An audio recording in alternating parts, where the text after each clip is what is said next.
of manager is to develop a plan and then to realize it. But only the written plan is precise and communicated. The plan, as my friend Reza said, the plan should be priced. It should be very complete and also should be abstract and also communicated.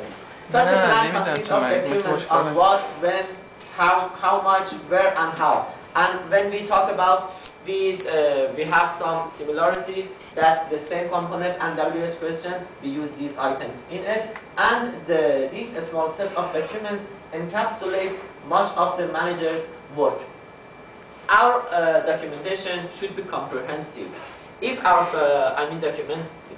documentation comprehensive, we don't have any problem until the end of the project. But if we don't have any comprehensive documentation, should have problem until the end of the project. We have the basic work and some other thing that we should be doing until the end of.